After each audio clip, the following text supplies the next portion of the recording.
ये जो पंक्तियां मैं लेकर आया हूँ, ये पंक्तियां लाया हूँ मैं ईवीएम के विरोध में। क्यों? क्योंकि ईवीएम घोटाले की वजह से ही ये बीजेपी बार बार सत्ता में आ जाती है। तो आज देश में हर इंसान कह रहा है कि ईवीएम बंद करो, ईवीएम बंद करो, क्योंकि सब जानते हैं इन्होंने 10 साल में कुछ भी नहीं किया, केवल जनता को मूर्ख बनाया है, जनता को वर्गलाया है कि ईवीएम बंद करो और बैलेट से चुनाव करा दो। दावा करते हैं हम उनसे 1 सीट जीत हमें दिखा दो कि ये ईवीएम अगर बंद हो जाए तो हमको लगता है कि बीजेपी का खाता भी नहीं खुल पाएगा, क्योंकि ये ईवीएम के जरिए ही सरकार बना रहे हैं, देश को मूर्ख बना रहे हैं। अगर 4 राज्यों में 5 राज्यों में चुनाव होता है तो एक में कांग्रेस की सरकार आ जाती है और 3 पे 4 पे ये खुद कब्जा कर लेते हैं। यानी एक राज्य तो इनको देना मजबूरी बनती है, क्योंकि कहीं लोग ये न कह लगे ईवीएम घोटाला हो रहा है और ये लोग बसपा को तो कहीं दिखाते ही नहीं। यानी बसपा का जितना वोट है सब इनके खाते में आ रहा है, और जबकि सबसे ज़्यादा वोट इस देश में बसपा का है। बहुजनों का वोट है, SC ST OBC का वोट है, जिसको ये अपने खाते में ले लेते हैं ईवीएम के माध्यम से कि ईवीएम बंद करो और बैलेट से चुनाव करा दो। दावा करते हैं हम उनसे 1 सीट जीत हमें दिखा दो। धर्म की नीति बंद करो, यानी धर्म की जो राजनीति इसको बंद करो, फिर 1000 वोट भी हमें गिना दो। यानी और 5-10 साल में करा ही क्या है, 5 काम कोई हमें गिना दो। यानी इन्होंने ऐसा कोई काम ही नहीं किया जो इनको वोट मिलेगा।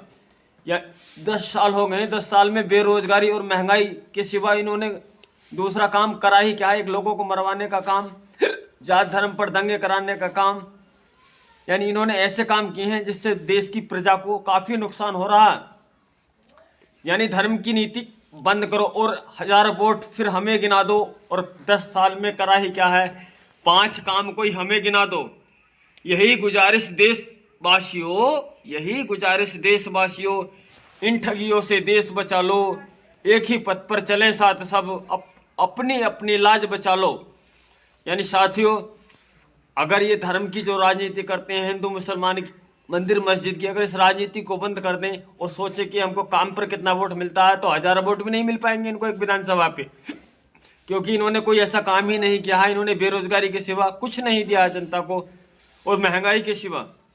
यही गुजारिश देशवासियों, यानी मेरी आपसे अपील है साथियों, कि इन ठगियों से देश बचा लो। यानी ये झूठों से, ठगियों से, लुटेरों से देश बचा लो। यानी इनसे सत्ता ले लो, एक ही पथ पर चले साथ सब, अपनी अपनी लाज बचा लो।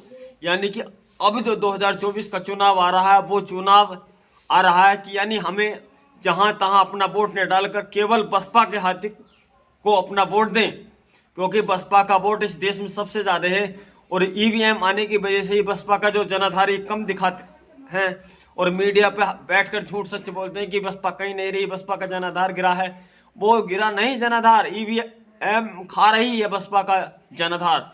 और देश में बसपा से ज़्यादा वोट तो साथियों किसी का भी नहीं है। SC ST OBC माइनॉरिटी, यानी बसपा एक ऐसी पार्टी जिसे सर्व समाज का वोट मिलता है, क्योंकि उसने सर्व समाज के हित में काम किया है।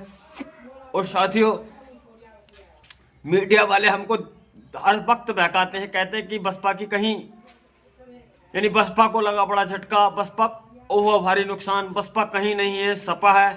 साथियों, जिनका 7% वोट है वो टक्कर में है, और जिनका 22% वोट है उनको टक्कर में नहीं दिखाते। ये मीडिया भी नहीं चाहती कि इस देश में SC वालों की सरकार बने और इस देश में लोगों को न्याय मिले, रोजगार मिले। यानी जो बिना ज़मीन वाले हैं उनको ज़मीन मिले, कम पढ़े लिखों को नौकरी मिले। तो साथियों, हमें अपना कीमती वोट बसपा को देना है। और साथियों, अगर आपको हमारी पंक्तियाँ पसंद आई हैं तो वीडियो को लाइक करें और कमेंट करके जरूर बताएं कि आपको हमारी पंक्तियाँ कैसी लगी। और हाँ, आपने हमारे चैनल को अभी सब्सक्राइब नहीं किया है तो साथियों चैनल को बिल्कुल अभी सब्सक्राइब करें और बेल आइकन दबाकर बेल को प्रेस करें। चलते हैं अगले वीडियो में, फिर मिलेंगे। जय भीम।